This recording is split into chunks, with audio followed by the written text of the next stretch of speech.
May 22nd, 2011, Joplin, Missouri was a sleepy Midwest town, about 50,000.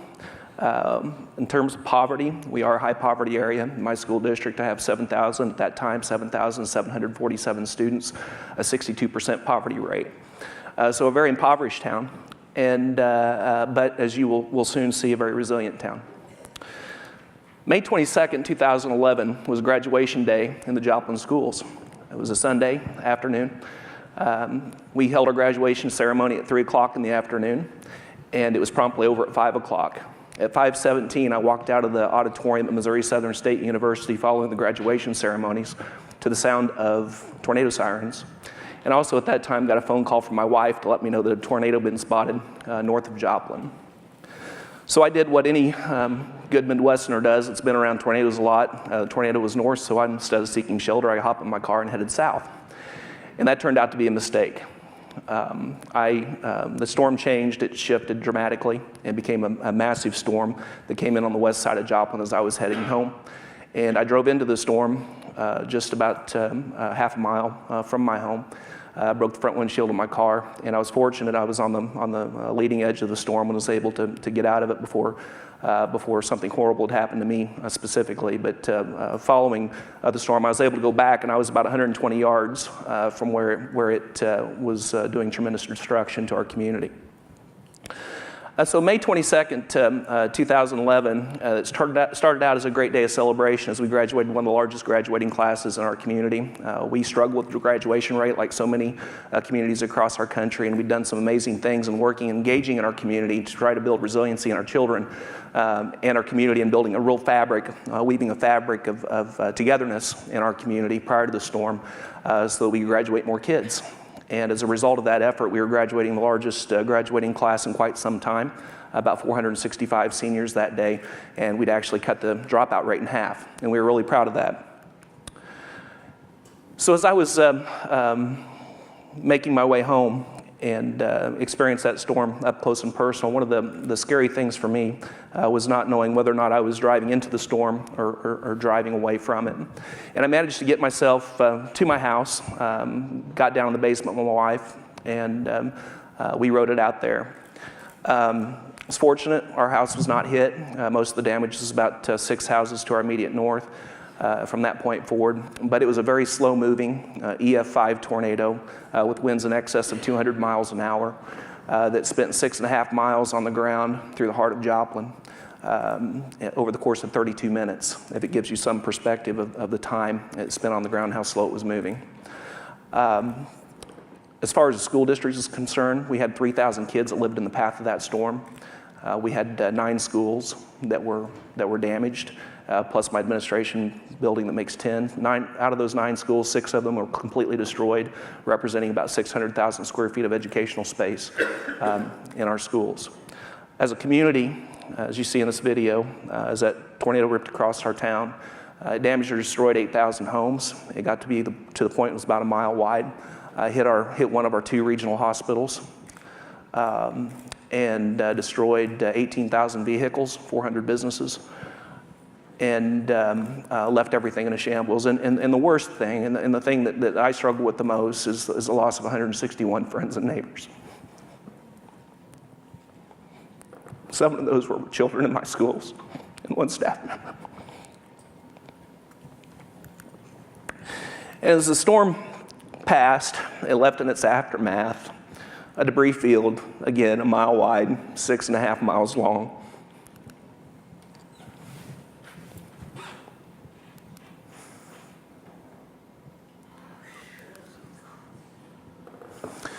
And this particular picture holds special significance to me. It belonged to a young lady that I'd handed a diploma to about an hour before. And she was driving home, still in her cap and gown, with a friend of hers, and ran directly into the EF5 tornado right in front of St. John's Hospital that many of you probably saw pictures of. She was carried 50 yards in her vehicle, landed in Cunningham Park across the street from the hospital. And the good news story, first miracle that I was aware of, she walked away with that from cuts and scrapes, she and her friend both. She was on news just a few days later telling her story. So as we think about the challenges in our community, we had a bigger challenge above and beyond just the physical damage to our facilities and the infrastructure to our town. We also had a tremendous amount of damage in terms of a lot of emotional loss. But on top of everything else, we had another problem. And I think from the next few pictures, you'll get a sense of what that problem is. We had children in the rubble. And I don't know how many of you in here are parents or grandparents. I suspect all of you, aunts, uncles. And there's no worse feeling in the world than being in a supermarket and having lost your child. And in the school business, that happens from time to time. We'll have a kid that gets off at the wrong bus stop, and that happens. They'll get picked up by a family member that they don't check them out appropriately. That happens. Sometimes they get off the bus at the right location and go home with a friend. Sometimes that happens. And knock on wood, in my 15 years in administration, I've never lost a kid. But I can tell you, at this time in my life, I had 7,747 kids that I was responsible for, and I could only count for my 2 children. And it was the worst feeling in the world.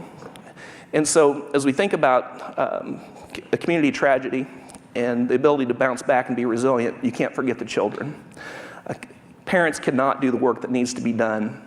They can't do the cleanup, the debris removal, if they've got a 5-year-old hanging on their leg. I've got a 3-year-old, and I can't even do dishes when she's hanging on my leg. So it's really important, and I think our role right away as a school district became very, very obvious.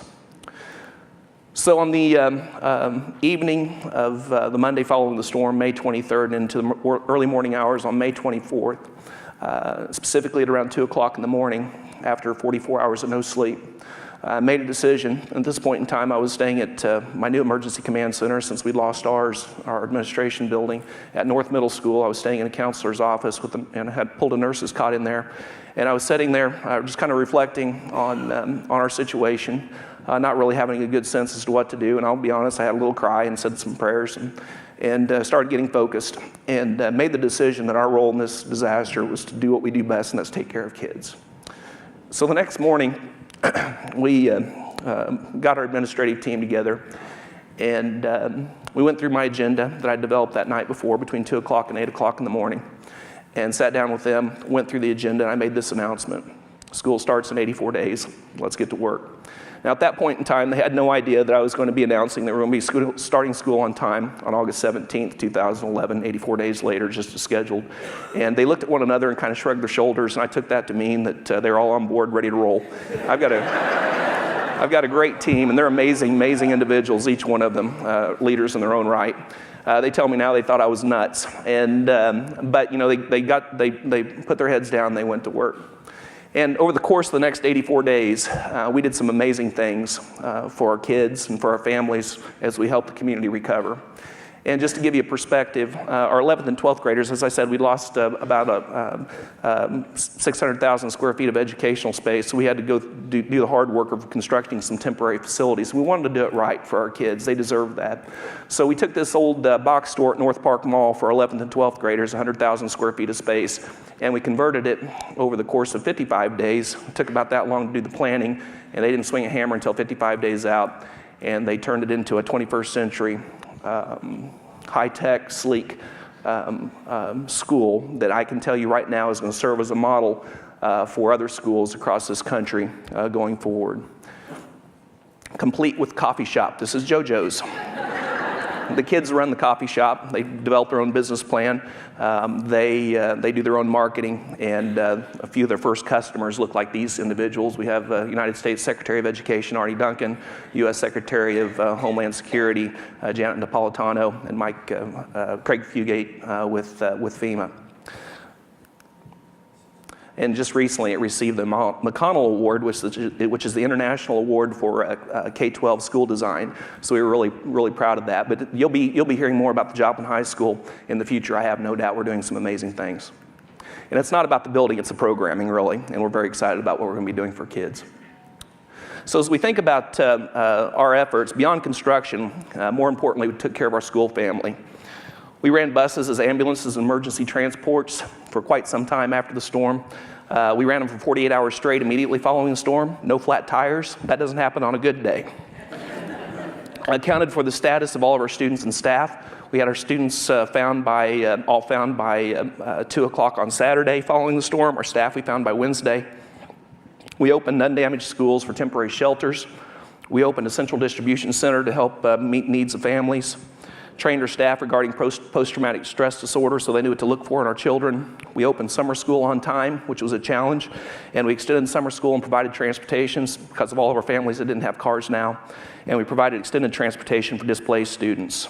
Held a winter camp so that we could take care of our children over the winter months, especially those in the FEMA trailers, and met the basic needs and mental health needs of our families and staff. All important things, the most important things. I'm really proud of the work we did to take care of our people. So August 17th, what was first known as an impossible goal became known as the promise kept. And as we talk about this idea of resiliency, I think there's an important lesson learned in Joplin that I hope you all take with you today. Resiliency doesn't happen by accident. It starts first and foremost by this: developing relationships. Relationships are the most important thing. It's what's carried us through these last number of months, and it's what prepared us for that day. Prior to the storm, we developed a program called the Bright Futures Initiative. You can Google it and learn more about it. But it's based on this simple concept, Maslow's hierarchy, that I'm sure you're all familiar with, that basic needs have to be met first before children can become self-actualized. And so we began the process of developing a rapid response system that we could guarantee that we could meet any child's needs within a 24-hour period. And we've been highly successful, and I'm going to show you how. This is what the framework looks like. If you look at just the front half of this circle, it's about tapping into the time, talent, and treasure of our community. And time, talent, and treasure looks very different than maybe what you think about in terms of resources. And I'm going to give you a quick example. Most people think when you think treasure, they think about that check that often gets written to schools as a donation. Well, that's not what I'm talking about. Real resiliency and real relationships are built on people getting their hands dirty and getting involved with their kids on a much higher level. And so as an example of that, I went to Emerson Elementary School. It's one of the schools that was destroyed. This was back in January of 2011, prior to the storm. And I walked in, and there was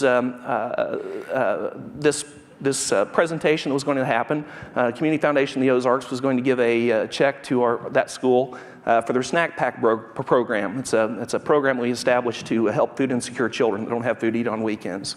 And so I went there for that check presentation, but what was unique was that when I walked in, there were 230 elementary students, K through 5, that were sitting on the floor. In elementary school, I don't know if there's any elementary teachers in here, crisscross applesauce. They were sitting on their buns, hands in their laps, facing the front, all behaving themselves, waiting for this presentation to start. But what was unique is that every one of those kids, 230 of them, had a stocking cap on their head. Not just any stocking cap, hand-knitted stocking cap on their head. And so one of the parents that I knew, that I was standing next to, I asked her, I said, "What's up with all the stocking caps? I didn't know anything about this." And she said, "Do you see those two elderly ladies over in the corner?" And I said, "Yes." And she said, "Well, they're our faith-based partner because we've tapped into the time, talent, and treasure of our faith community, our human service agencies, and our business community." We developed 269 partnerships prior to the storm between April of 2010 and May of 2011. And she says, those two ladies, they're part of our site council. They're our faith partner on our site council. We were talking about the needs of our kids, and we came to realize that the winter months were coming up, and these kids needed a resource. They needed stocking caps and gloves and scarves to get through the winter. And those two ladies took it upon themselves because they had the time, they had the talent, they both knew how to knit, and the treasure that they had was the yarn that was in their closets. And the two of them hand-knitted those stocking caps between Thanksgiving and Christmas. It was an amazing thing. And I knew we'd hit a home run at that point, because what I learned was that not only had our community bought into our schools, they owned those schools. They saw those schools as their schools, and they saw those kids as their kids. And we were wrapping our arms around kids that never had their arms wrapped around them before. When we talk about resiliency in children, part of that is love, and this is kind of what it looked like. Isn't that awesome? 25% of the children in that school have a parent that's either been incarcerated or is currently incarcerated. And these two young ladies, I love these pictures. These are happy kids. And I don't know how warm those hats are going to keep them or how long it'll be before they lose them, but they know somebody loves them. And that's what's important, I think, when we talk about resiliency. So our system that we've established for student support is a tiered system. The first tier is using existing community resources. As I mentioned, we partnered with human service agencies in our community. We go to them first. We add value to their work by matching the resources they have up to the needs in our school. Tier 2 is kind of interesting, though. We use social media to a high degree, and it's really exciting. And what we do with social media looks like this. I'm going to try to read it from here. It says, help, we have a high school girl in need of a nice suitable outfit suitable for interviews. She is on her own and working hard towards graduation and finding employment. She will need a size larger XL blouse and dress pants in size 13. She also needs a pair of nice shoes to match because, as we all know, shoes always make the outfit. And then it gives the contact information. We meet any kid's need. First, we always go to our human service agencies first. Second, if they can't meet that need within 24 hours, we go to social media. We post it out on Facebook. We have over 6,300 Facebook fans that are part of that. Most of those are soccer moms who are highly competitive. And as soon as we put that post out there, usually within seconds, that need is met. Now, we have had one that went a few days. That was a Mandarin Chinese interpreter. And we don't grow those on trees in southwest Missouri, believe it or not. So it took about 3 days as a friend of a friend of a friend of a friend on Facebook that found us a Mandarin Chinese interpreter to help us do a parent-teacher conference with a second language learner. So it's just been an amazing experience, and we always go to Facebook when we can't find it, and we very seldom get to Tier 3, which is this next slide, High Needs Fund. We call it the Eagle Angel Fund. We're the Joplin Eagles. And we only get into that typically when it's a homeless type situation. We have a lot of high school students who are homeless and used to have. Now we take care of those kids, and we have a resource to do that. And usually what we have to do, and the purpose of that fund is to provide gap funding, because our resources out there and available for those kids, but oftentimes they're on the verge of being kicked out of an apartment or getting their power turned off and having to move back into a really horrible situation, whether it be drugs or abuse or something like that. And so we're able to go in and provide the gap funding so that they can be hooked up with the appropriate agencies out in the community. So it works very, very well. So that's the model on the front half. In the middle, you'll see some talk about capacity building. We do a lot of work with our community to build capacity and raise the level of awareness and develop leadership capacity amongst the adults by providing them knowledge about our schools and poverty issues that we face. But on the back side of this, we think it's really important that kids learn how to give back. As you develop leaders in your communities, you have to train your kids up right. So that's not all about take. Kids need to grow up to be others-centered. They can't be self-centered. We need to teach them to be others-centered. And I think that's one of the reasons we were so successful in our community, because everybody took care of one another and did what needed to be done for the right reasons. I want to finish up with this last slide. The other thing I think that really matters is saying thank you. And I love this quote by a gentleman by the name of Max Dupree. It's a book that I read probably 15 years ago, and this quote's always stuck with me. It says, first and foremost, the responsibility of a leader is to define reality. I think we did a great job of that in Joplin shortly after the storm. The last responsibility is to say thank you. So on behalf of a grateful Joplin Schools, I appreciate this opportunity to come here today and say thank you to people from across the country and around the world who have provided resources to help us in the rebuild effort, who have done the right things for the right reasons, and have allowed us to get to where we are today. Thank you very much.